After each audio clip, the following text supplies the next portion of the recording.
Hello dear friend, this is the next video of ionic equilibrium. In this video especially we will study about the substance which is based on conductivity. According to the conductivity there are two types of substances. First is non-conductor and second is conductor. First of all, you should know very well, I hope everybody know about this conductor and non-conductor. Those substance which conducts electricity or which allow to flow the current of electricity is called conductor, and which do not allow, they are called non-conductor. In the examples of non-conductor like non-metals, plastic, rubbers, wood, etc. If I talk about the conductors, those substances which show the conductivity of flow of current are called conductors, and there are two types of conductors. One is metallic and another is ionic conductor.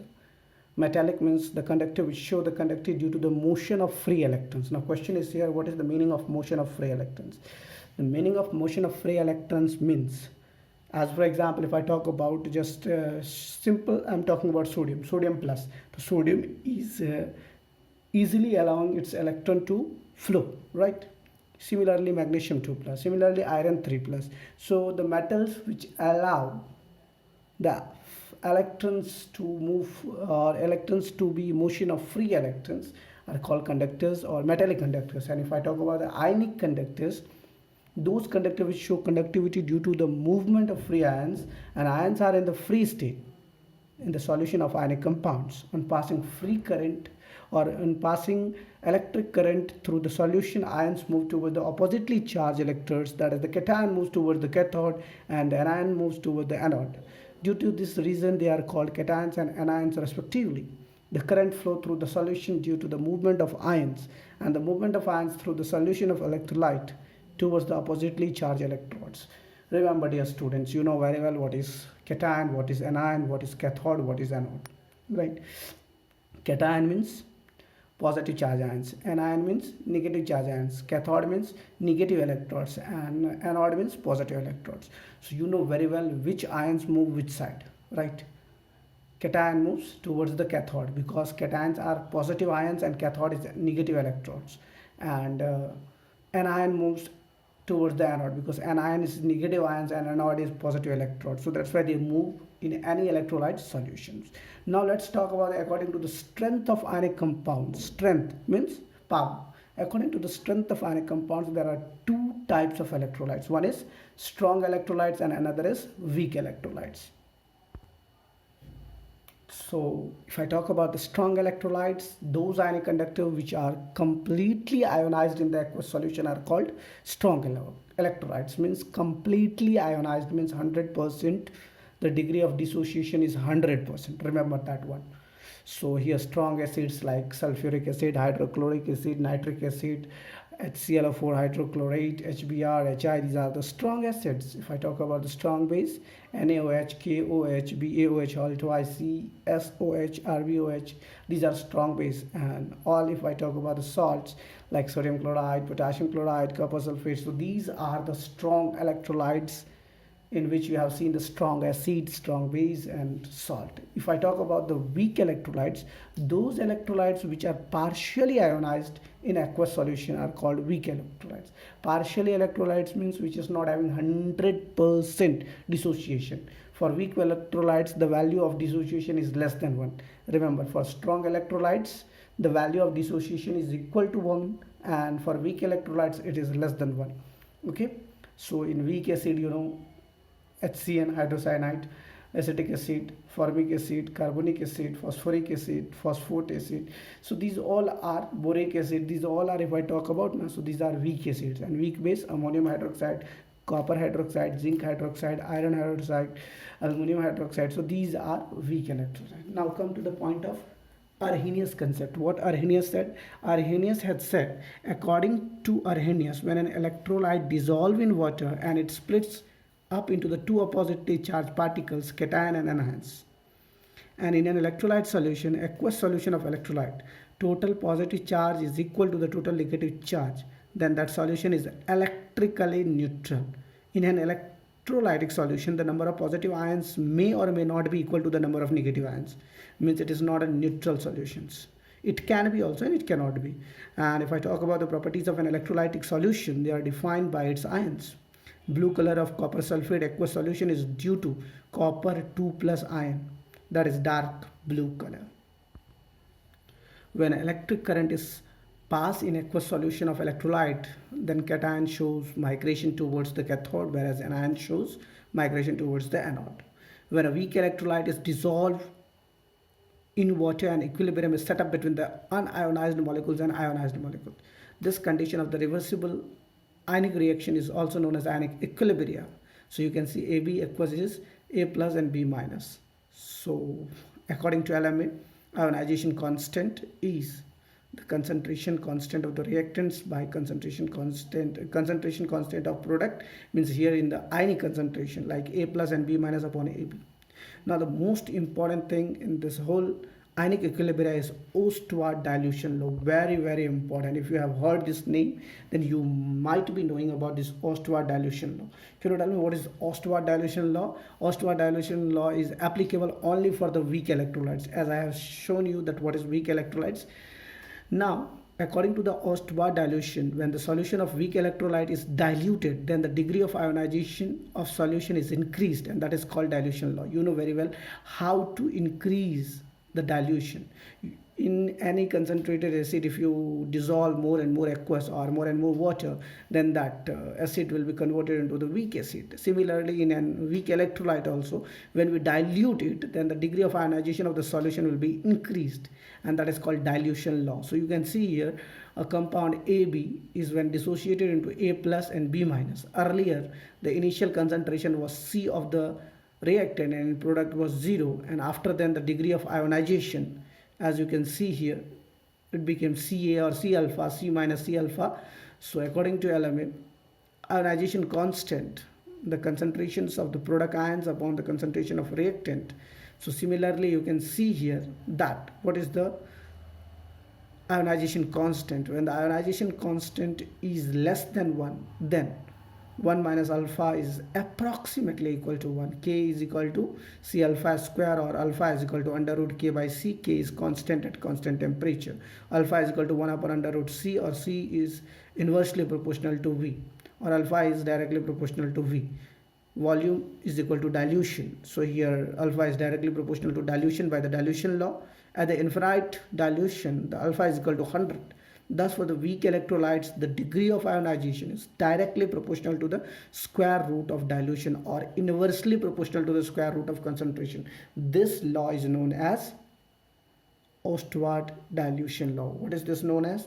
Ostwald dilution law. Okay. So now let's discuss the point to revise. The points to revise is at infinite dilution, the value of alpha becomes equal to 1. The value of concentration should be in the terms of normality for the calculation of pH. Where we do the applications of Ostwald dilution law, K is equal to C alpha square for mono basic weak acids, ionization constant for monoacidic weak base, ionization constant. Initial concentration at equilibrium, and initial concentration at equilibrium, you can see this, the degree of ionization will be alpha. If the degree of ionization will be alpha, then what will be the formula? You can see the concentration constant, K alpha is equal to H plus A minus upon HA, C alpha into C alpha by C minus C alpha. So same thing, as you know very well how that concentration of the ionic products upon the concentration of reactant, and whatever the values are there, if the alpha is less than 1 or alpha is greater than 1, then what will be the value? The ionization constant of weak acid and ionization constant of weak base, both constant depends only on the temperature. So here you can see the concentrations of H plus and OH minus.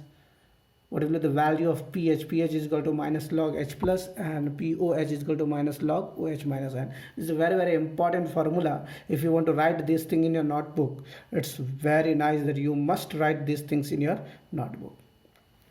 Now the next thing is limitations of Ostwald law.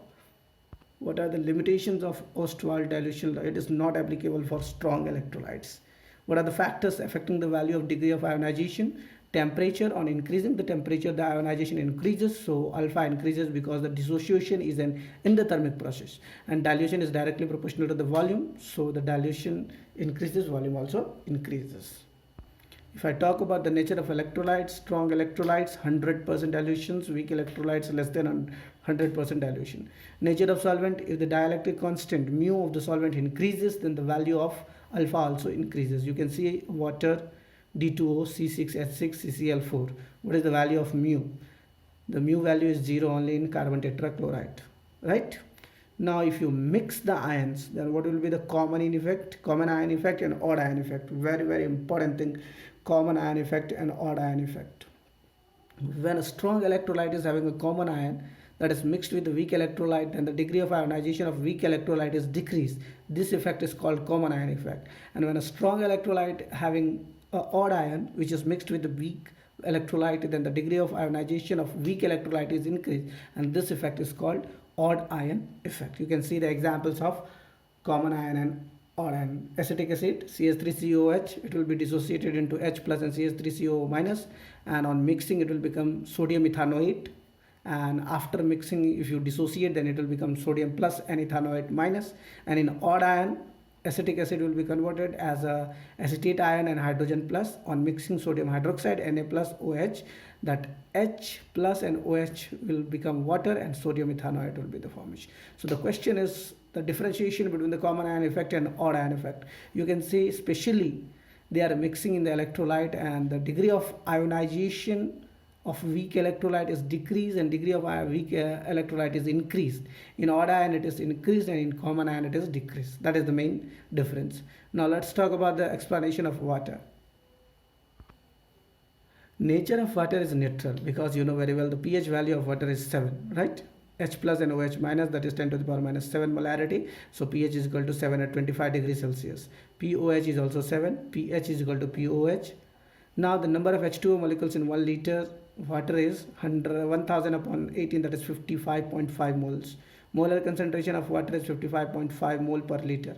Number of water molecules in 1 liter 55.5 Avogadro number.